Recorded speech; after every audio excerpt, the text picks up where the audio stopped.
deixe seu like, se inscreva no canal e ative o sininho de notificação. Bom vídeo!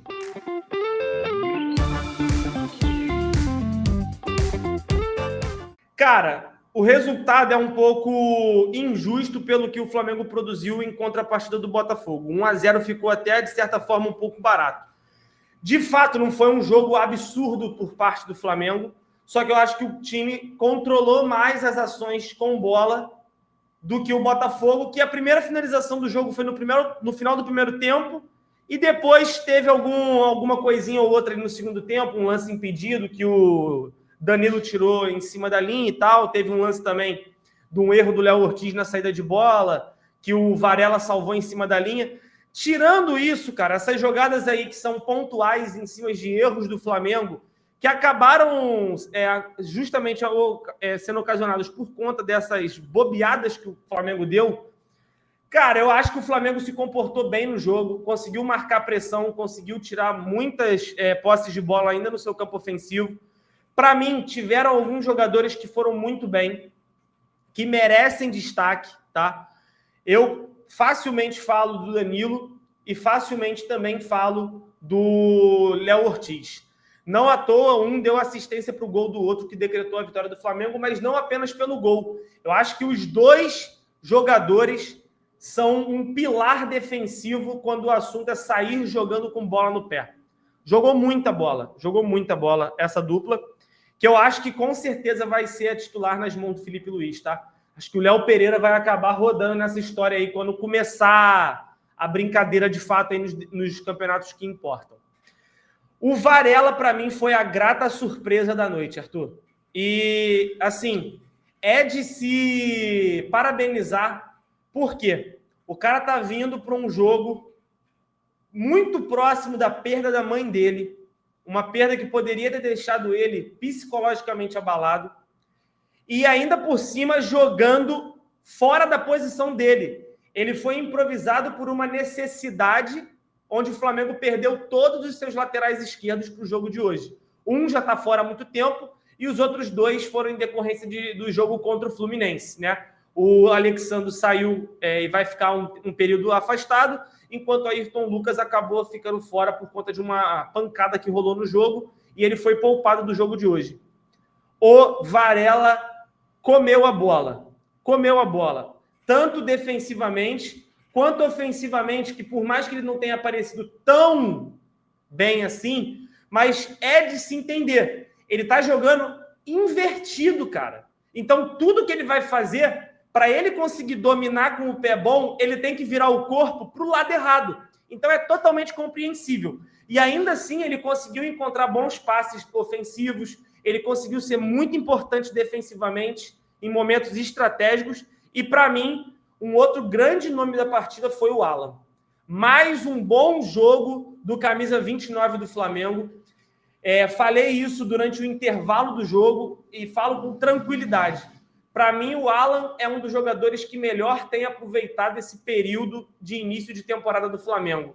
É um dos jogadores que melhor chegou condicionado fisicamente e é um dos jogadores que vem se destacando. Eu até brinquei no intervalo falando, um meio de campo onde o Alan, ao lado de De La Cruz e Arrascaeta, e o Alan é o melhor, isso é mérito do Alan, mas também serve de alerta para o Arrascaeta e para o De La Cruz começarem a focar mais.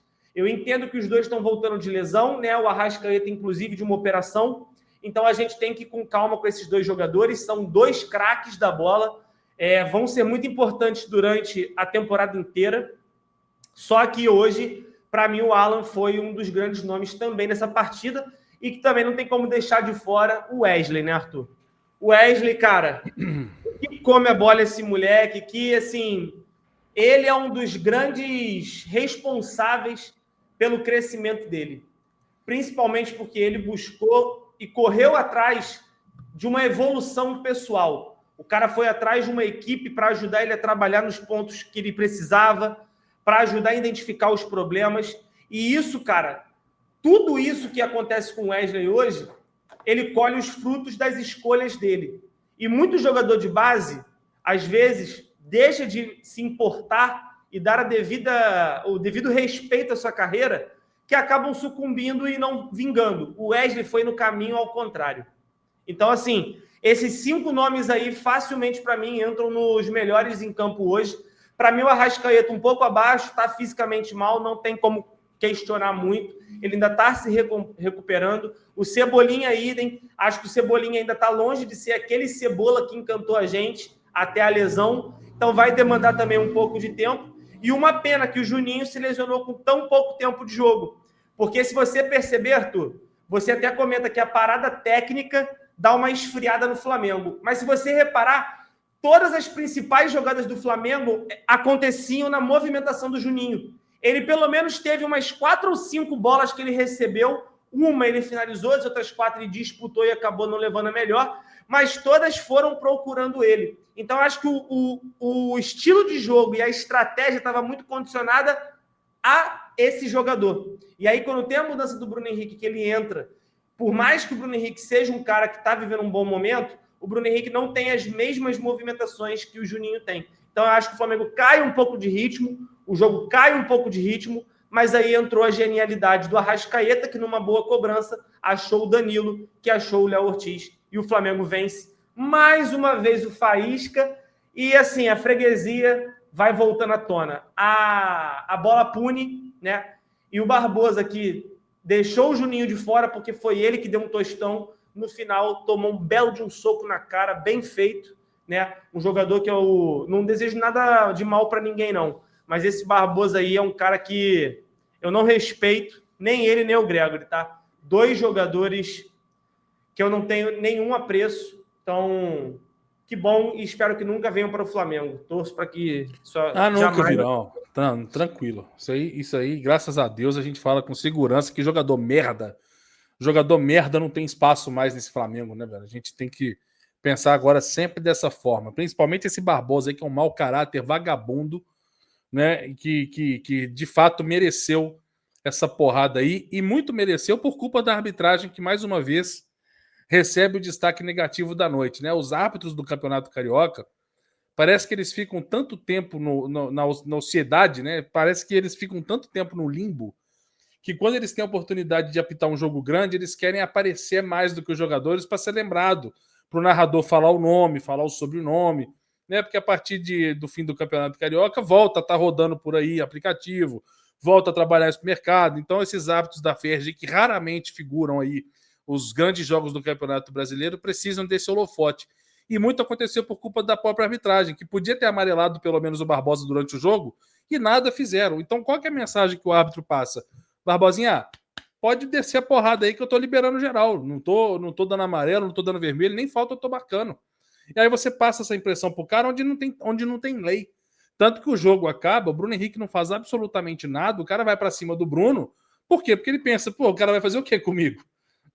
O que esses árbitros brasileiros vão fazer comigo? Nada, os caras não fazem nada.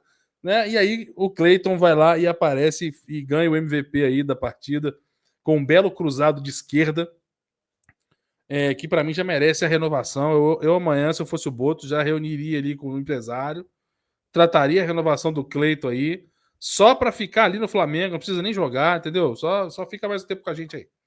Agora, você falou um adendo importante sobre o Varela, mas eu vou complementar a sua tese do Varela.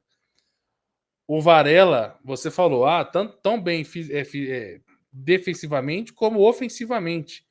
Mesmo ele sendo um jogador que joga mais recuado, ele é um jogador mais defensivo.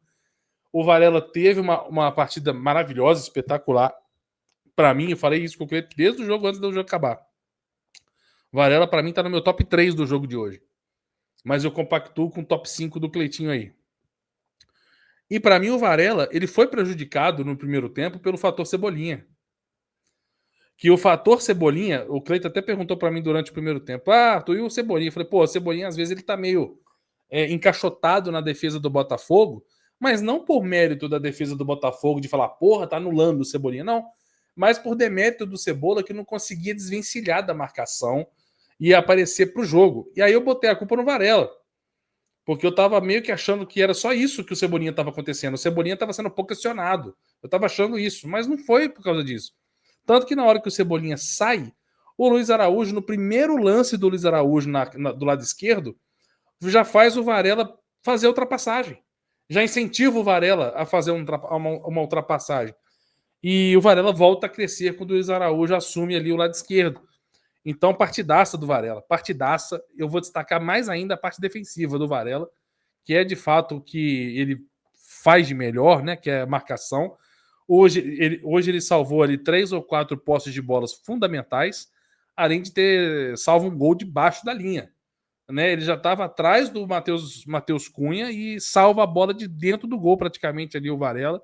Seria o gol de empate do Botafogo. Então, Varela, hoje, uma partida muito legal, uma partida bem esperançosa para um Flamengo que tem um Wesley que, infelizmente, a gente deve perder ele em pouco tempo. Não vejo, não é por causa disso que eu estou falando aqui, que eu já estou credenciando o Varela, um substituto, não, tal, mas é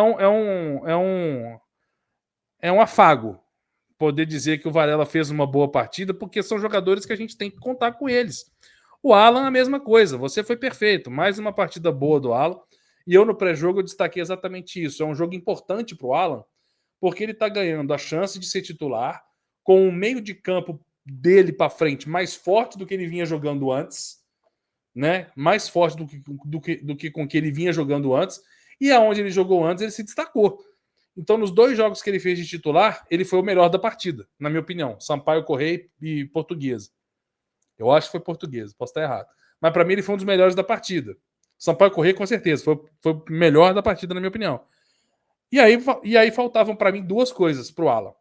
Faltava um jogo contra um adversário maior, não necessariamente mais forte, mas porém maior, e de titular, mas com jogadores mais potentes ao seu redor. E isso aconteceu hoje. E ele foi lá e se destacou novamente. Então, o que o Alan de 2023 e 2024 me esperava hoje? Me esperava decepcionar.